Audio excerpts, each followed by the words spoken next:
주님의 성도들은 기도하는 사람들입니다. 특별히 위기 가운데 기도하고 하나님께 부르짖는 사람들이 주의 성도들입니다.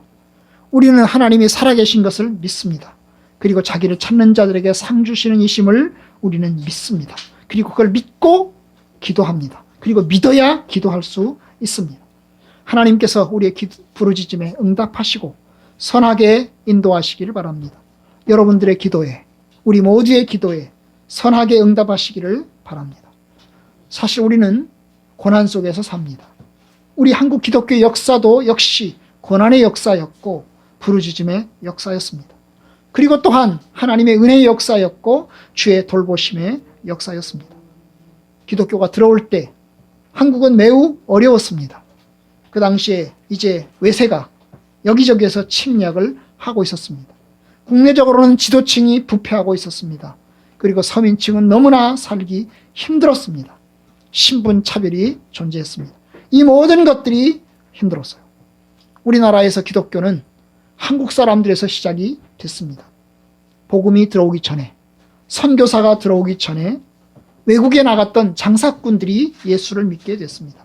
가장 최초의 기독교인은 서상윤과 서경조였습니다. 이 서상윤과 서경조는 이제 장사꾼이었는데 만주, 중국 이런 데로 다니던 장사꾼들이었는데 이 장사꾼들이 이제 예수를 믿었던 것입니다. 밖에 나가서 장사를 하다가 굉장히 몸이 아파가지고 죽을 지경이 됐어요. 그 죽을 지경이 된 상황에서 이제 선교사로 나와 있던 의사를 만났습니다. 그리고 그 의사를 통해서 병 고침을 받았어요. 그리고 이제 이들이 예수를 믿게 됐습니다.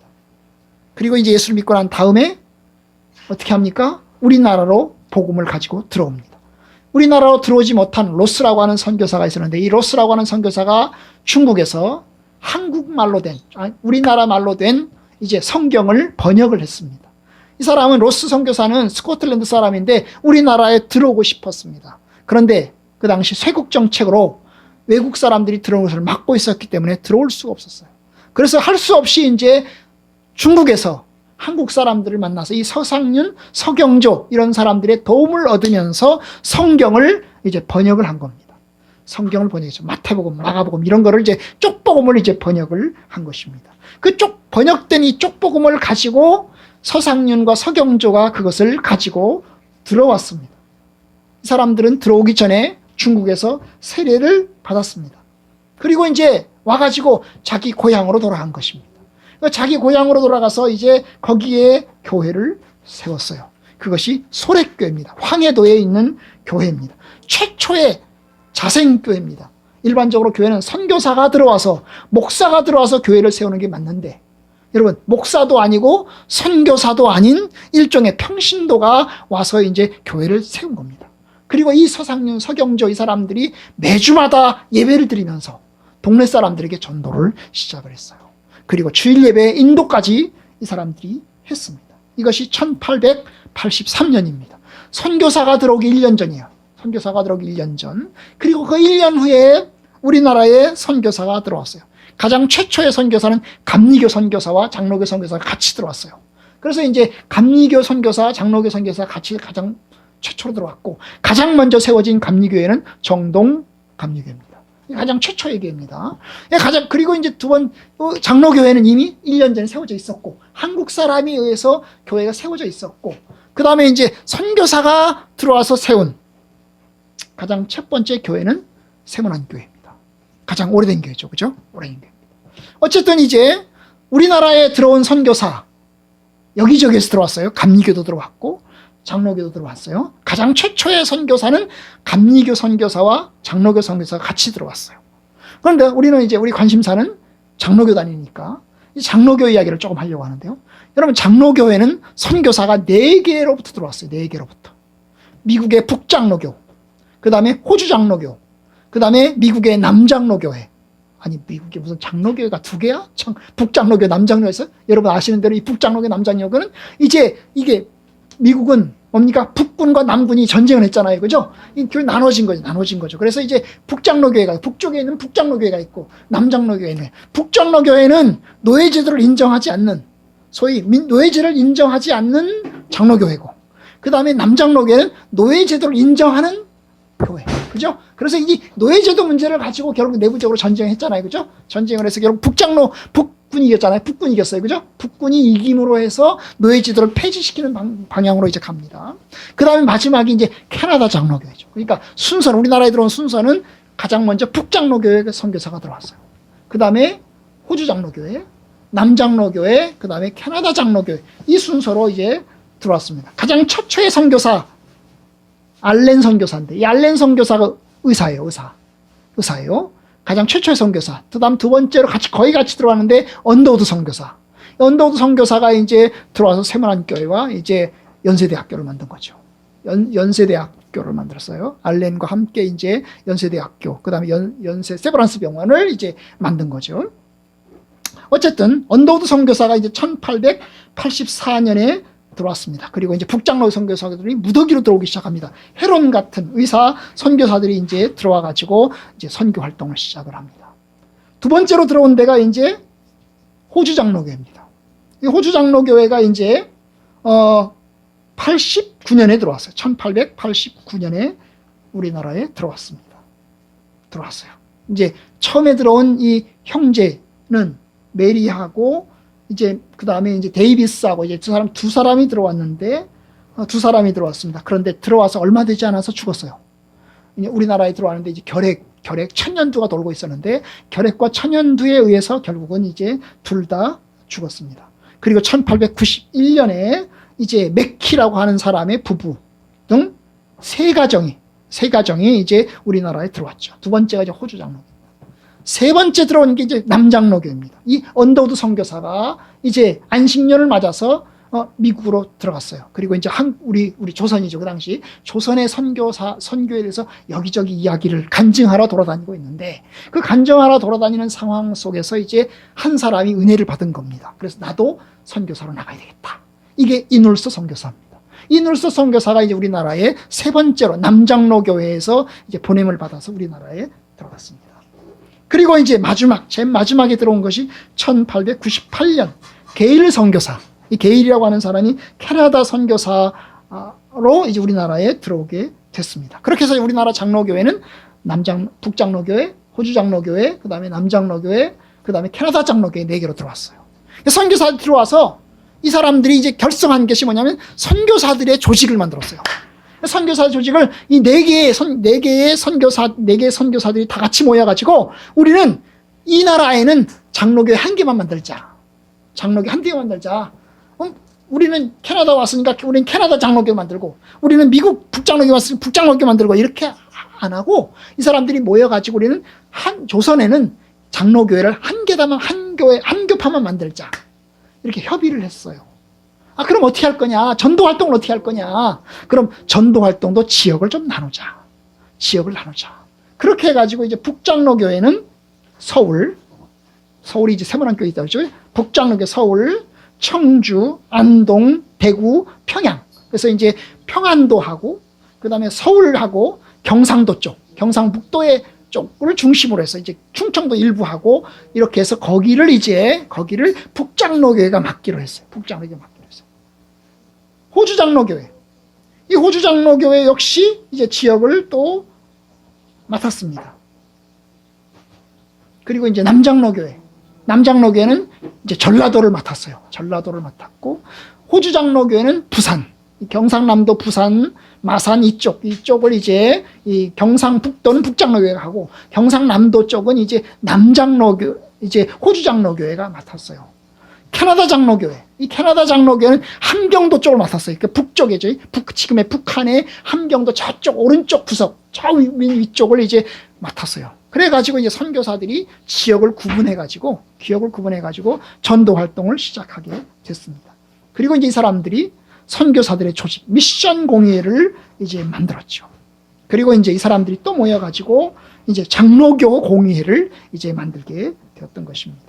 그리고 이제 이 사람들을 이제 지역으로 나눠서 전도를 하기로 했어요. 이게 지역을 나눠 전도하는 것은 장로교회만 그런 게 아니고 이 사람들은 선교사들이 다 모였어요. 감리교 선교사까지 다 모여가지고 감리교는 어디? 인천 지역하고 그 다음에 강원도 지역하고 이렇게 해가지고 충청도 일부하고 그걸 니네들이 감리교회가 맡아라. 이래가지고 이제 나눈 거죠. 그러면 이제 싸우지 않아도 되니까 우리가 같은 예수를 믿으니까 같은 주를 믿는 사람들이니까 우리가 지역을 나눠서 전도를 하자. 경쟁적으로 하지 말고 그냥 우리가 지역을 나눠서 전도하자. 이렇게 시작해서 한 겁니다. 그러다 보니까 여러분 아시는 대로 이제 장로교단은 아까 말한 대로 이제 경상도, 경상남도, 경상북도, 그 다음에 전라도, 그 다음에 평안도, 함경도 이거죠. 그죠? 그 다음 감리교회는 강원도 이렇게 한 거고. 나중에 이제 성결교회는 나중에 들어왔고, 성결교회는 나중에 들어왔고, 순복음교회는 한참 더 뒤에 이제 들어온 거고, 그러니까 어쨌든 간에 그렇게 이제 지역을 나눠서 이제 전도 활동을 시작하게 되었던 겁니다. 이제 우리나라에 들어왔으니까 자기네들이 전도 활동을 하면서 교회를 개척하면서 이제 뭘 해야 되냐? 이제 목사를 양성해야 되겠다는 거죠. 그래서 우리 이 한국 사람을 목사로 만들어야, 이 조선 사람을 목사로 만들어야 되겠다 해가지고 신학교를 만들었어요. 이 장로교 선교사들이 만든 신학교가 평양에 있는 평양신학교입니다. 1901년에 그 신학교를 만들었어요. 장로교단의 목사를 양성하기 위해서 만들었어요. 초대교장은 북장로교 선교사인 사무엘 마펫이 맡았고 최초의 학생은 2명이었는데 그 중에 한 명이 방기창입니다. 이 방기창과 함께 또 김종섭 이렇게 두 사람이 첫 입학생으로 이제 입학을 했습니다. 공부는 1년에 3개월씩 했어요. 이 사람들이 자기 직업을 가지고 있는 사람들이기 때문에 이제 평상시에는 자기 직업을 가지고 3개월 동안 한 거죠. 언제쯤 했을까요? 겨울철 11월, 12월, 1월달 겨울철 한가한 때 평상시 농사 지으니까 한가한 시간에 집중적으로 모여가지고 이제 집중적으로 공부를 이제 하는 거죠. 집중적으로 공부를 하는 겁니다. 공부 기간은 5년 동안. 5년 동안 공부를 시키는 거죠. 5년 동안 공부를 시키고 그렇게 해가지고 첫 번째 졸업생이 1907년에 나왔어요. 7명이 나왔습니다. 7명이 첫 번째 졸업생이 나오면서 이 사람들이 첫 번째 목사가 된 거죠. 첫 번째 목사가 된 거예요. 그러면서 1907년에 이제 그 전까지는 선교사들끼리만 조직을 해가지고 선교사 공의회라고 하는 것을 운영을 했었는데 이제 뭐예요? 이제 한국 목사들까지 같이 들어가야 되잖아요. 그죠? 그래서 한국 목사들까지 같이 들어가는. 그리고 장로님들까지 같이 들어가는. 이게 장로교회는 목사만 있는 게 아니고 장로님들이 있는 게 원칙이니까 이 목사님과 장로님들로 구성된 이제 노회를 하나 만든 거예요. 이걸 하나밖에 없는 노회다 보니까 조선예수교 장로회 노회 이렇게. 조선예수교 장로회 노회라는 이름으로 한 개의 노회를 만든 거죠. 이것을 동노회라고 합니다. 동노회. 한 개만 있으니까 동노회죠. 그죠? 이 동노회를 만들어서 거기서 이제 뭡니까? 목사 안수를 주고 이제 노회를 조직을 한 것입니다. 그 당시에 이제 7명의 목사가 만들어졌는데 이기풍, 서경조, 우리나라 최초의 기독교인 그 중에 한 사람이죠. 그죠? 서경조, 송인서, 방기창, 길선주, 양전백, 한석진 이런 사람들이 최초의 목사가 됐습니다. 그 당시에 이제 선교사는 33명이었고 우리나라에 들어온 장로교 선교사는 33명이었고 그 다음에 이제 교회는 984개 교회 거의 1000교회 가까이 되죠. 그죠? 장로교회가 그 당시에 1000교회쯤 된다. 1000교회쯤 된다. 이렇게 생각하시면 될 것 같습니다. 어쨌든 동노회를 이제 구성을 합니다. 그리고 이제 이 동노회가 이제 점점 교회 숫자가 늘어나면서 이게 전국 단위다 보니까 너무 모이는 게 힘들고 이러다 보니까 이제 지역을 나눈 거죠. 지금은 이제 우리 노회 같은 경우에는 이제 노회가 있고 노회 단위 아래 시찰회가 있거든요. 시찰이 있거든요. 근데 이 시찰회와 같은 조직을 만든 겁니다. 그래서 그 당시에 이제 시찰회와 같은 조직으로 한 7개 정도를 이제 만든 거죠. 동노회 아래 시찰회와 같은 이름은 다른 건데 어쨌든 다른 조직으로 이제 만들었습니다. 그리고 이제 그러다가 이게 좀 더 커지니까 안 되겠다. 이거를 동노회로 하지 말고 총회로 하자. 총회로 하고 그 시찰회와 같은 조직을 노회로 하자. 이렇게 된 것입니다. 그렇게 해서 1912년에 이제 총회를 구성을 했습니다. 조선예수교 장로회 총회를 조직을 했습니다. 그 당시에 목사님이 69명, 한국 목사. 많이 늘어났네요. 5년 동안에, 그죠? 5년 동안에 목사님이 69명. 처음에 7명이었는데 10배가, 거의 10배가 된 거잖아요. 거의 70명 가까이 된 거니까 69명이었고, 그 다음에 이제 외국 목사가 77명. 그 다음에 장로님 225명. 그 다음에 교회가 1438개 교회. 이렇게 이제 구성을 합니다. 그리고 총회 조직을 만들고 이제 교리와 신조를 받아들였습니다. 여러분, 우리 장로교회는 이제 교리가 있어요. 들어본지 모르겠지만 12신조라고 하는 게 있습니다. 이 장로교회 교리가 12신조예요. 12개의 교리로 된 교리입니다. 성경, 하나님, 삼위일체, 창조, 그 다음에 이제 죄, 주 예수 그리스도, 성령, 구원, 성례, 신자의 생활 같은 그런 12개의 교리가 있는 거죠. 이 12신조라고 하는 것은 장로교회 교인이 믿는 교리입니다. 사도신경이라고 하는 교리는 이제 뭡니까? 예수님을 믿는, 삼위일체 하나님을 믿는 모든 사람들이 고백하는 교리죠. 이 사도신경은 천주교도 고백합니다.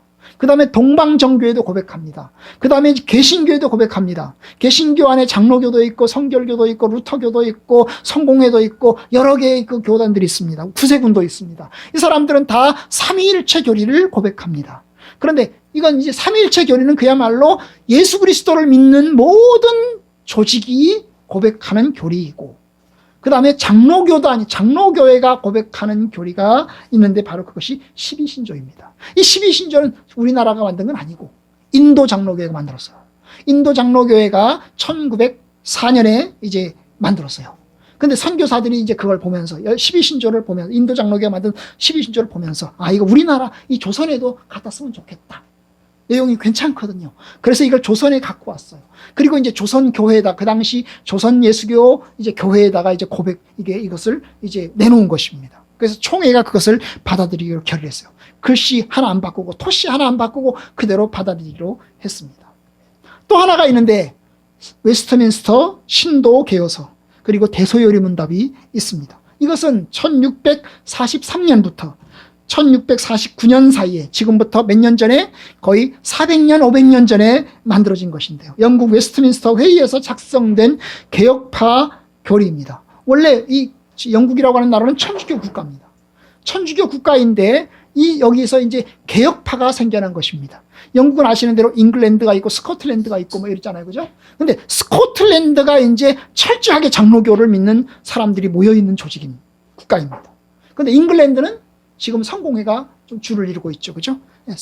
이루고 있는데. 하여튼 그런 식으로 이제 지역적으로 나눠져 있는데, 어쩌다 보니까 이제 뭡니까? 이게 개신교 쪽에서 이 영국을 접수하게 됐고, 개신교 쪽에서 영국을 접수하게 되면서 우리가 이 영국의 교리를 천주교 교리가 아닌 개신교 교리로 만들어야 되겠다. 그런데 개신교 교리 중에서 뭐가 좋으냐를 따질 때 뭘 하자? 우리는 개혁파 교리를 하자.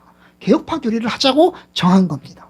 그렇게 해가지고 이제 웨스트민스터 신도개요서라는 걸 만들었어요. 이 신도개요서는 33장으로 되어 있는 교리서입니다. 그 안에 뭐 성경도 있고 삼위일체도 있고 별거 다 있어요. 하여튼 그 33장으로 된 교리를 만들고, 그 다음에 이제 이 뭐예요? 어른 교인들, 성인, 어른 교인들을 가르치기 위해서 만든 게 대요리 문답입니다. 이 대요리 문답은 문제와 그 다음에 답, 문제와 답, 이런 순서로 이제 구성되어 있는 건데, 이것이 거의 200개의 조항으로 이루어져 있어요. 이 어른 교인들을 중심으로 해서 예배 시간에, 설교 시간에, 교육하는 시간에 가르치기 위한 장로교 교리를 그 안에가 집어넣은 겁니다. 소유리 문답이라는 게 있습니다. 이 소유리 문답이라는 것은 어린 아이들, 주일학교 아이들, 학생들을 위한 문답집이죠. 그것도 역시 문제와 답으로 이루어져 있는 건데, 이걸 이제 중심으로 해서 이제 어린아이 교인들에게 가르치라고 한 것입니다. 그래서 이 장로교회는 이 웨스트민스터 회의에서 만들어진 웨스트민스터 신앙고백서, 신도개요서, 신앙고백서, 그 다음에 대요리 문답, 소요리 문답, 이것을 우리가 가져왔어요. 그래서 이제 이것과 함께 12신조 이거를 가져왔죠. 그리고 이것을 선교사들이 우리나라에서 조선예수교회에서 이거를 장로교회에서 그걸 받아들여서 우리의 공식적인 교리로 추인을 해서 사용하기로 했습니다. 그런데 그 즈음에서, 이 조선예수교 장로회가 세워질 즈음에서 구라파에는, 그리고 미국에는 하나의 바람이 불고 있었는데, 그것이 자유주의 신학입니다. 이 자유주의 신학은 어떤 거냐 하면, 성경이 하나님의 말씀이다, 100% 오류가 없는 철저한 하나님의 말씀이다, 이게 보수주의 신학입니다. 그것이 이전까지 가르쳐왔던 신학입니다. 그런데 계몽주의가 발달하면서, 인간의 이성이 발달하면서 성경을 막 들여다보니까 오류가 많은 것 같거든요. 오류가 많은 것 같아요.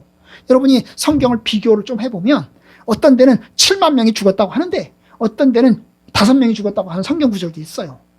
있어요. 이게 두 개를 역대상하고 열왕기상 비교를 하다 보면 조금 이제 그런 문제들이 좀 있어요.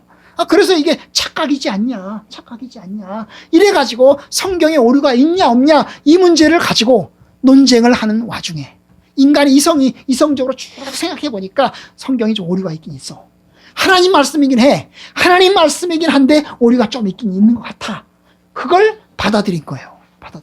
그래서 성경에 오류가 있냐 없냐, 아니면 성경이 1.1획도 오류가 없는 완벽한 하나님 말씀이냐, 이 두 개를 가지고 논란이 벌어지기 시작을 했습니다. 계몽주의가 발달하고 이성이 발달하면서 자유주의 신학이 이제 등장을 한 것입니다. 이 자유주의 신학의 바람이 이제 뭡니까? 장로교단 안에 들어왔어요. 캐나다 장로교회 이미 자유주의로 완전히 넘어갔고, 아까 4개 선교사가 들어왔잖아요. 캐나다 장로교회 완전히 자유주의로 넘어갔고, 북장로교회 자유주의로 넘어가고 있는 중이고, 남장로교회 아직 자유주의로 넘어가고 있지는 않지만 넘어갈 조짐을 보이고 있는 상황이었고, 호주 장로교회는 그래도 좀 보수적이, 미국이 아니니까 딴 쪽이니까 좀 떨어져 있는 곳이니까 좀 낫고, 하여튼 그런 상황에 있는 상황이었어요. 이미 북장로교회는 웨스트민스터 신앙고백에서 신도계요서를 수정을 하기 시작했어요. 이걸 왜냐하면 1600년대에 만들어진 이 교리를 보니까 성경이 1.1획도 정확무한 하나님 말씀이다 라고 하는 내용을 쫙 보니까 이게 어떻게 성경이 하나님 말씀이야, 조금 문제가 조금 있긴 있지. 그래서 이걸 정확무한이라는 말을 글자를 빼버리는 거죠. 정확문자를 빼버리는 겁니다. 성경은 하나님 말씀이다, 이건 괜찮아. 그런데 정확무한이라는 말을 글자를 딱 빼는 거예요. 그렇게 해서 수정을 좀 한 것입니다. 그런데 그럼 북장로교 선교사들이, 우리나라에 들어온 북장로교 선교사들이, 우리 교단이, 내가 속해 있는 미국 북장로교회가 이 교리를 받아들였으니까 나도 이 교리를 조선 예수교회에다가 집어넣어야 되겠다라고 생각해야 되는데, 그렇게 하지 않고 수정되지 않는 오리지널 옛날 버전을 그대로 한국 장로교회가 도입하기로 동의를 했습니다. 이게 엄청난 겁니다. 이게 굉장히 놀라운 겁니다. 어쨌든 간 그렇게 해서 수정을 해서 받아들였습니다. 그리고 이제 일제가 우리나라를 통치하는 상황에서 교회가 이제 맞서서 뭡니까? 신앙을 지켜나가고 있는 중이었어요. 그런데 일제가 이제 우리나라에 들어와서 신사참배를 강요하기 시작을 했습니다. 강제적으로 너희들 신사참배해야 된다. 신사참배해야 된다. 예배 시간 전에 다 같이 동쪽을 향해서 동방요배를 해야 된다. 강요하기 시작을 했어요. 이런 상황에서 어떻게 선교사들은 우리는 절대로 그거 못한다. 그건 우상숭배다. 그건 못한다. 그랬어요. 그래 못해? 그럼 내가 너네 학교 폐쇄시켜버리겠다. 폐쇄해라. 이렇게 얘기한 겁니다. 그래서 1938년 평양신학교는 폐쇄됐습니다. 문 닫았죠. 그리고 이제 그 해에 조선예수교 장로회 총회는 신사참배를 하기로 결정했습니다. 어쩔 수 없었습니다. 왜냐하면 이 선교사들이 들어온, 그 목사들이 들어온, 장로님들이 들어온 그 교회 안에, 장대현 교회 안에 일본 경찰들이 같이 들어온 거예요. 같이 들어서 딱 앉은 겁니다. 탁탁탁탁 앉은 거예요. 그리고 강경파, 신사참배를 반대하는 강경파들은 이미 다 잡아 감옥에 집어넣었어요. 다 감옥에 집어넣었습니다. 길선주 같은 사람, 주기철 같은 사람 감옥에 이미 다 집어넣은 거예요. 강경파는 감옥에 집어넣고 이 허수아비 같은 목사들만, 장로들만 갖다 세워놓고 이제 회의를 진행하게 한 거예요. 그러면서 신사참배를 받아들이게 한 것입니다. 결국 이제 한국의 기독교는, 조선예수교 장로회 총회는 일제 안잡이 기구가 되고 말았습니다. 자, 평양시는 문 닫았죠? 학교가 없어졌습니다. 이제 총회는 일제 신사참배를 하는 교회가 되고 말았습니다.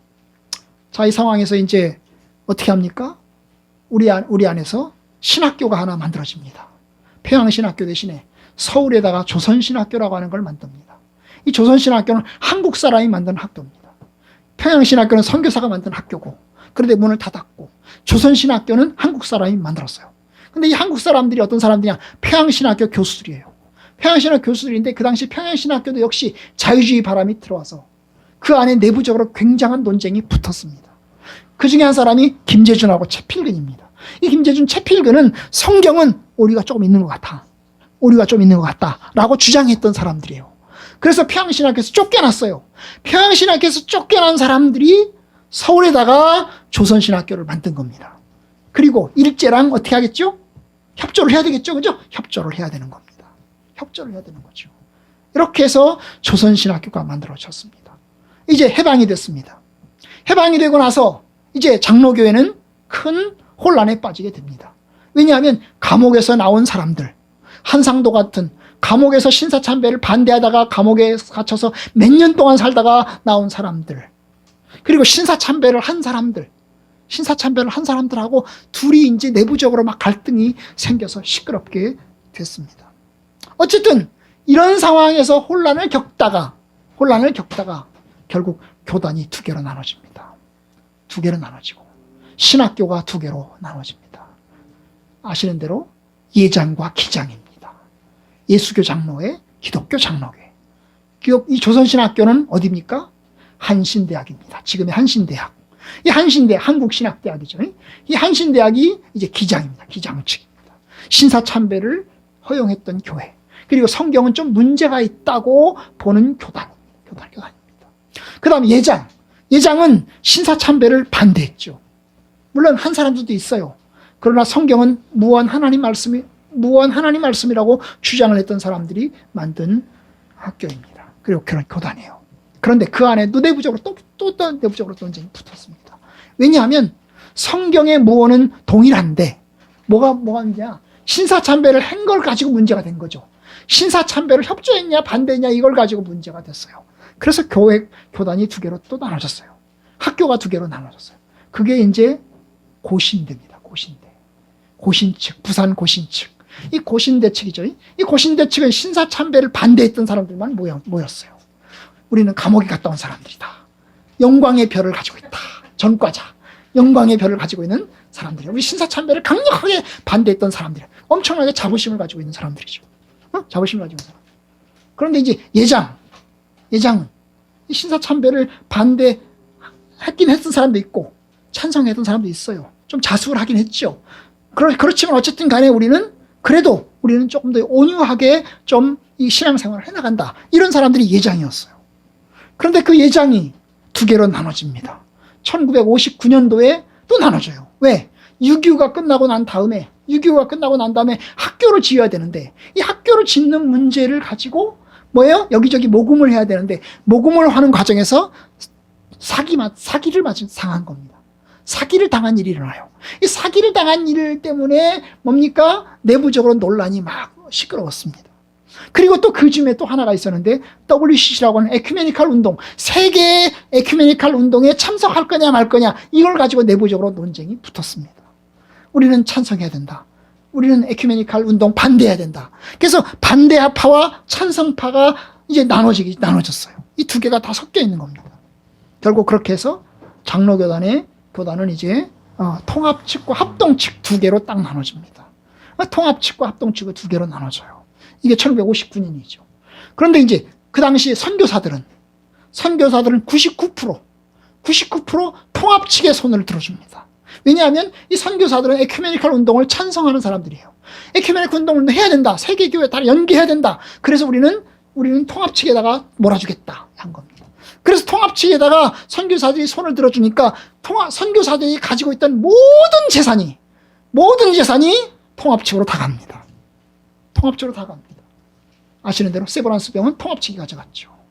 연세대학교 통합 측이 가져갔죠. 숭실대 통합 측이 가져갔죠. 서울여대 통합 측이 가져갔죠. 큰 교회 세문안교회 통합 측이 가져갔죠. 큰 교회들 아주 기라성 같은 교회들은 다 통합 측으로 가버린 겁니다. 가버린 거죠. 합동 측은요. 합동 측은 가지고 나온 게 없어요. 껍데기만 가져 나왔어요. 아니 도서관에 책만 가지고 나왔어요. 도서관에 책만. 학적부는 못 가지고 나오고 책만 가지고 나왔어요. 그리고 이제 별도로 만든 거죠. 어느 쪽이 학교를 먼저 지었을까요? 장신대 쪽이 학교를 먼저 지었어요. 광나로에 있는 학교를 먼저 지었어요. 장신대 쪽이 재산도 많고 돈도 많고 큰 교회도 많고 그러다 보니까 학교를 먼저 지었습니다. 합동 측은 학교 지을 돈이 없어가지고 아무것도 없잖아요. 큰 교회라고는 충현교회 하나뿐이었어요. 충현교회 하나뿐이고 나머지는 다 조그만한 교회들이에요. 조그만한 교회들이에요. 큰 교회들은 다 통합측이 가버렸잖아. 작은 교회들은 통합측이에요. 물론 그나마 전라도 쪽은 나아요. 왜냐하면 아시는 대로 아까 얘기했잖아요. 북장로교, 남장로교, 호주장로교 있잖아요. 호주 장로교회는 고신측이에요. 호주 장로교회는 고신측이 가져왔어요. 고신측이 호주 장로교회와 연대하고 있어요. 북장로교회는 어디랑 통합측과 연대를 했어요. 남장로교회는 합동측과 연대를 했어요. 그 경상도 전라도 지역은 그나마 합동측이 가지고 있어요. 그나마 광주중앙교회 이런 식으로. 근데 여러분 그런 상황인데 학교를 지어야 되는데 합동측은 학교를 지을 돈이 없는 거예요. 돈도 없고 땅도 없고 아무것도 없는 거예요.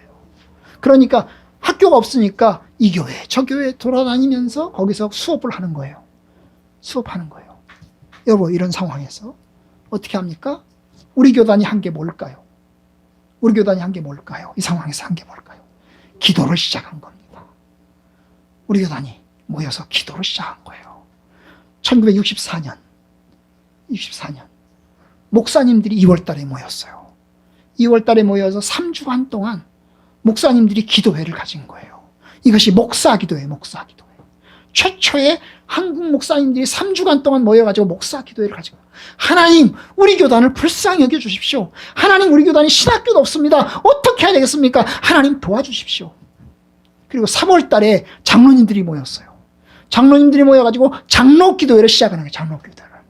하나님, 우리 교단을 살려주십시오. 하나님, 우리 교단에 신학교도 없습니다. 어떻게 해야 되겠습니까? 해가지고 목사님들이 2월달, 장로님들이 3월달에 모여가지고 목사기도회, 장로기도회를 가진 겁니다. 이것이 목사 장로교회기도의 시작이에요. 시작. 자, 이런 상황에서 명신홍 교수님이 총신이 그 당시 신학교의 이제 교장이었던 이 명신홍 박사님이 이제 미국에 내가 가서 후원금 모금하러 가겠다. 모금하러 가겠다. 근데 명신홍 박사님 이미 암 수술로 4번을 수술을 했어요. 수술을 4번 한 상황에서 몸이 막 허약해가지고 거의 죽을 지경이었습니다. 죽을 지경에는 내가 학교를 좀 어려도 살려야 되지 않겠냐 해가지고 결국에는 이제 미국으로 날아간 거죠. 그리고 여기저기 간증 집회 다니면서 우리가 신학교를 지어야 되겠으니까 우리 학교 좀 도와달라고. 여기저기가 부탁을 한 겁니다. 그런데 기적이 일어났습니다. 미국에 있는 어느 쪽에서 우리가 학교 지을 돈을 내가 주겠다. 학교 지을 돈을 주겠다. 그러니 땅만 사라. 이렇게 한 겁니다. 협조를 받았죠. 자, 우리나라에서 이 땅을 사야 되는데 어떻게 합니까? 부산에 있는 부전교회 장로님이 이제 땅 살 돈을 낸 거예요. 그럼 내가 땅 살 돈을 내겠다.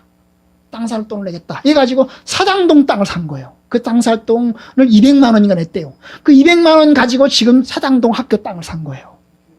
부전교 장로님이 200만 원 내고 그 짓는 돈은 미국에서 받아오고 그래서 그래가지고 첫 번째 신학교가 이루어진 거죠. 1967년에 결국 그렇게 해서 정부 인가를 받았어요.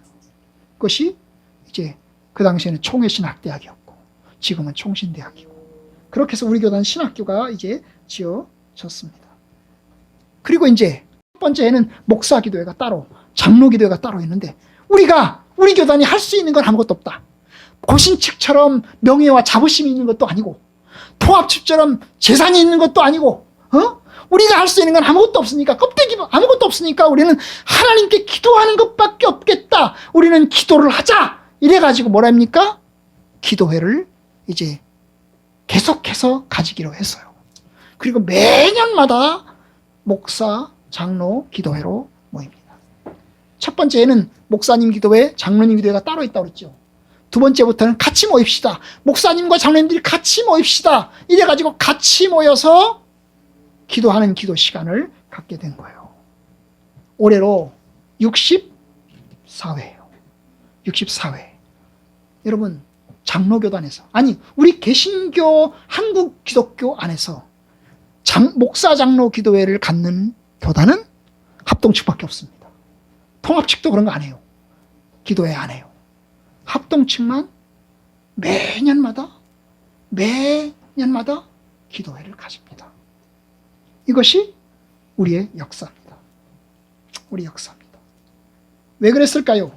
여러분, 기도가 답이라는 거예요. 기도가 우리의 살길이라는 겁니다. 우리는 하나님을 의지할 수밖에 없었습니다. 그래서 하나님께 기도를 시작을 한 겁니다. 그런데 놀라운 기적이 일어났습니다. 기도 가운데 교단이 일어섰습니다. 여러분, 60일에네.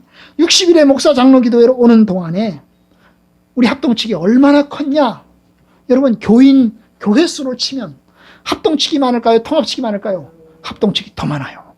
통합 측은 7,000교회입니다. 합동 측은 10,000교회입니다. 3,000교회가 더 많아요. 그죠? 여러분, 신학교, 총신대학하고 장신대하고 두 개의 신학교가 있어요. 어느 쪽이 땅이 클까요? 총신대가 훨씬 큽니다. 왜냐하면 총신대는 사당동만 있는 게 아니에요. 양지가 있어요, 양지가. 여러분, 양지 캠퍼스를 가셔야 돼요. 양지 캠퍼스가 얼마나 큰 캠퍼스인지. 1600명이 기숙사 생활을 하는 학교예요. 양지 캠퍼스가 얼마나 큰지를 한번 보실 필요가 있어요. 응?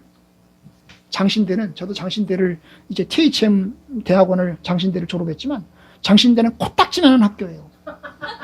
코딱지만한 학교예요. 대학교 학부가 3개밖에 없어요, 여러분. 신학과, 기독교 교육과, 그 다음에 종교음악과 3개밖에 없는 학과예요. 조그마한 코딱지만한 학과지요, 그죠? 사당동은 그 안에 뭐가 있어요? 사회복지학과도 있고, 역사신학과도 있고, 역사교육과도 있고, 그 다음에 뭐예요? 상담학과도 있고, 그 다음에 영어교육과도 있어요. 영어교사, 그 다음에 중등교사, 영어 역사교사가 배출되죠. 여러분, 총신대가 성장을 했죠. 그리고 교회 수도 많고, 교인 수도 더 많아요. 합동측이 더 많아요. 큰 교회, 여전히 통합측이 많아요. 큰 교회를 기준으로 보면 통합측이 여전히 많아요. 역사와 전통 있는 교회 통합측이 많아요. 제주도만 보더라도요, 여러분, 제주도에서 가장 큰 교회가 2개가 있는데, 제주 성안교회하고 제주 영락교회가 있습니다.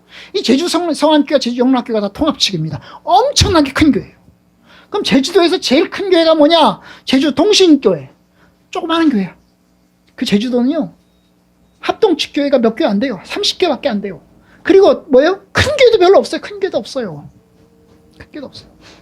근데 여러분, 그런데 신생으로 이제 자라나는 목사들이 큰 교회가 없다 보니까 갈 데가 없잖아요. 그럼 어떻게 해야 되냐? 개척을 해야 돼, 개척을. 그래서 이 우리 교단 합동측 사람들은 전부 다 개척을 하는 거야. 갈 교회가 없으니까 큰 교회, 이 통합 측은 개척을 안 해도 돼. 큰 교회가 있으니까 부목사 자리가 많아. 근데 합동 측은 부목사 자리가 별로 없어. 그러니까 어떻게 해야 돼요? 개척을 해야 돼, 개척을. 여기저기 개척을 하는 거예요. 그러다 보니까 교회 수도 많고, 교인 수도 많고, 그렇게 됐습니다. 하나님의 은혜죠. 하나님의 은혜입니다. 기도가 만들어낸 기적입니다. 여러분, 오늘 말씀 보면 사도행전 12장 우리가 봤는데요. 사도행전 12장이 기도가 만들어낸 기적을 우리가 보게 됩니다. 여러분, 베드로와 요한이, 이제 한 사람은, 이제 두 사람이 이제 안진뱅이를 고친 사건이 사도행전 3장에 나와요. 이 3장에 나온 안진뱅이를 고친 사건이 엄청나게 충격을 가져다 주었어요. 그리고 예수 믿는 사람들이 급격하게 증가되기 시작했어요. 그런데 반대로 교회는 엄청난 핍박을 받게 됐습니다. 그러면서 이제 뭡니까? 7장에 가면 스데반 사건이 나와요. 스데반이 돌로 맞아 죽어요. 그죠? 돌로 맞아 죽어요. 그리고 엄청난 교회의 핍박을 받습니다. 핍박을 받아요. 그리고 교인들은 다 도망가는 지경에 이르게 됩니다. 도망가면서도 전도합니다. 도망가면서도 예수를 믿으라고 전도해요. 그리고 이제 그러다가 바울이 예수를 믿게 되죠. 그게 9장입니다. 9장. 바울이 예수를 믿어요. 그죠? 그리고 바울이 예수를 믿고 전도 활동을 시작을 합니다. 주변부 지역에서, 이스라엘이 아닌 주변부 지역에서 전도 활동을 시작을 합니다. 그런데 이 유대인들은 기독교를 엄청나게 싫어했어요. 그 당시에 유대교는 세력이 엄청나게 컸고 기독교에는 세력이 작았어요. 그런데 이 유대인 세력이, 유대교 측에서 볼 때 기독교는 사이비인 거예요.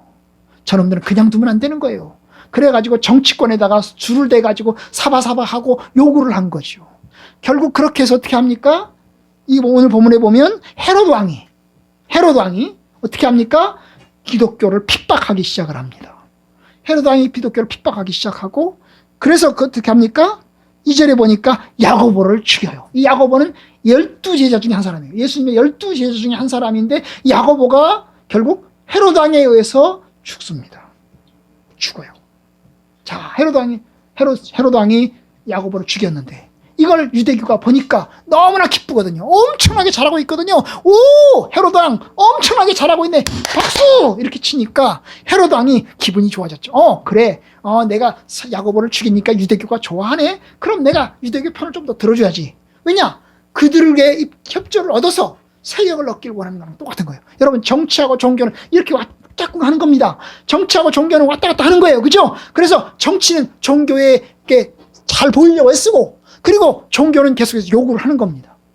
결국 이제 헤로드 왕이 유대교의 입맛을 보면서, 또 죽여야겠다. 12제자 또 누가 또 있지? 이래가지고 잡아온 것이, 두 번째 잡아온 사람이 베드로입니다. 베드로를 잡아다가 죽이려고 합니다. 감옥에다 집어넣었어요. 그리고 내일이면 죽습니다. 내일이면 죽어요. 그런데 여러분, 이게 위기 순간이죠. 교회는 엄청나게 슬프고 고통스러운 시간이었습니다. 그때 어떻게 합니까? 여러분, 교회가 할 수 있는 건 아무것도 없었어요. 교회가 할 수 있는 건 뭐가 있었을까요? 기도하는 것밖에 없었습니다. 그것이 5절입니다. 베드로는 옥에 갇혔고 교회는 그를 위해서 간절히 하나님께 기도하더라.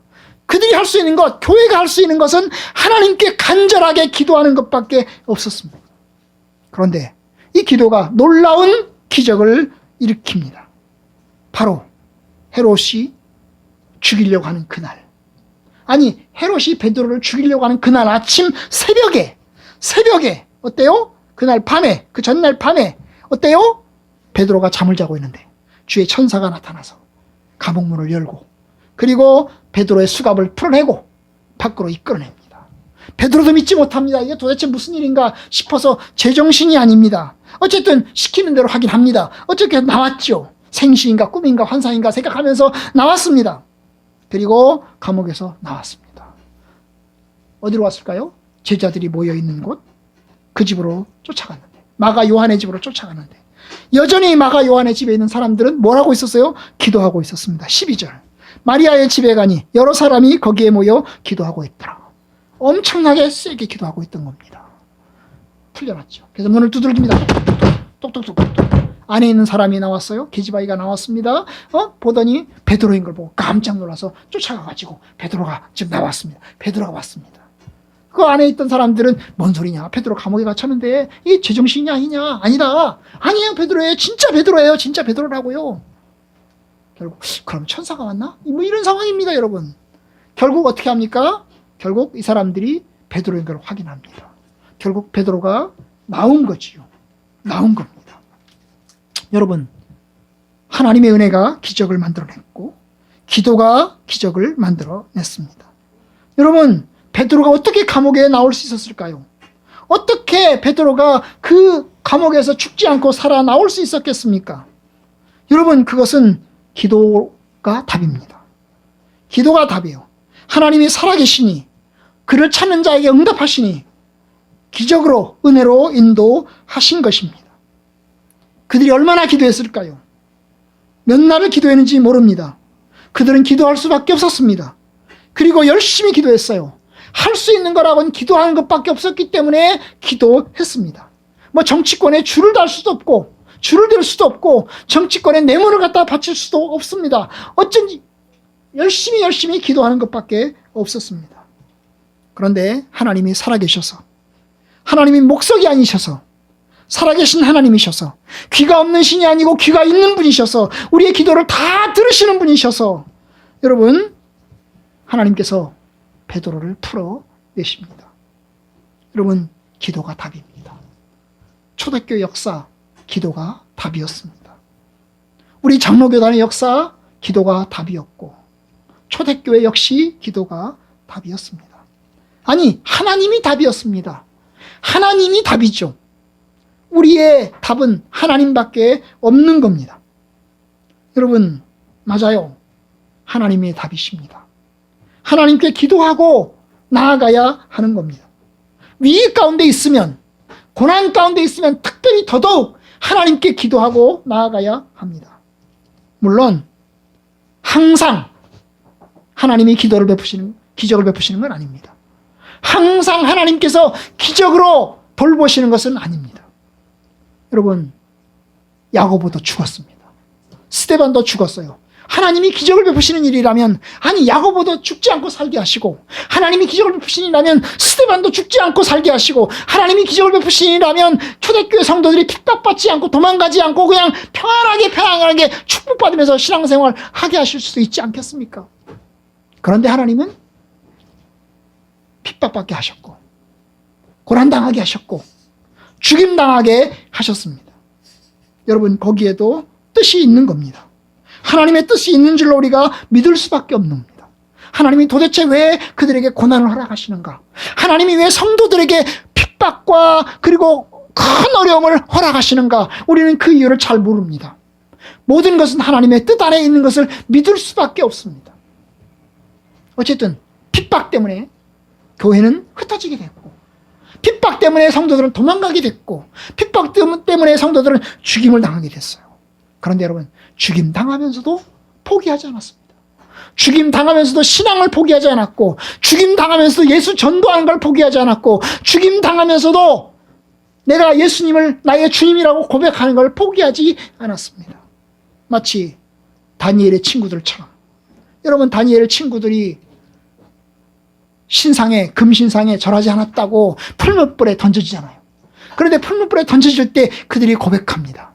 하나님이 우리를 지켜주시고 하나님이 우리를 건지실 겁니다. 그렇지 않을지라도, 하나님이 우리를 건지시지 않고 하나님이 우리를 돕지 않으실지라도 우리는 끝까지 하나님을 버리지 않을 것이고, 우리는 끝까지 이 신상에 절하지 않을 것입니다. 우리는 끝까지 하나님을 신뢰할 것이고, 우리는 끝까지 하나님을 고백할 것입니다. 결국 금신상에 절하지 않았다는 제목으로 풀무불에 던졌지 않습니까? 여러분, 초대교회 성도들이 그렇게 고난당하면서도 신앙을 포기하지 않았습니다. 끝까지 신앙을 고백하고 견지했어요. 그때는 뜻이 있었겠죠. 하나님의 일하심이 있었습니다. 여러분, 로마 제국은 핍박 가운데 성장했어요. 고난 가운데 로마 제국을 복음화시켰습니다. 이상하게 기독교 역사를 보면 잘 먹고 잘 살 때는 성도들의 신앙이 흐리멍덩해지고, 잘 먹고 잘 살 때는 성도들이 교회 생활도 대충대충 하고, 잘 먹고 잘 살 때는 게을러지더라고요.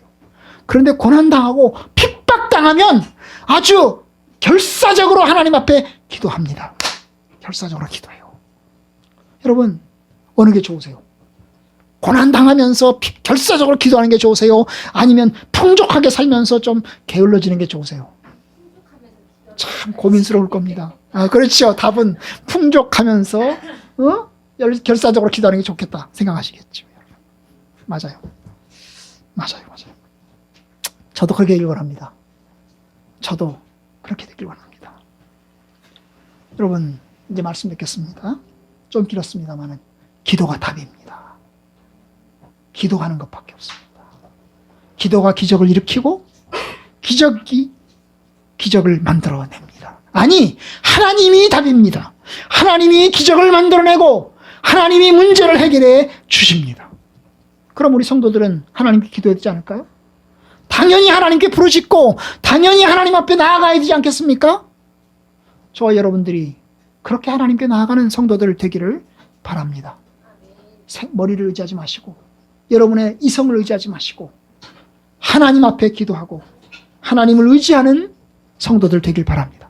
하나님은 들을 귀가 있으십니다. 하나님 우리의 기도를 들으십니다. 그리고 응답하십니다. 그러니 포기하지 마시고 열심히 기도해서 응답받는 성도들 되기를 주의 이름으로 축복합니다.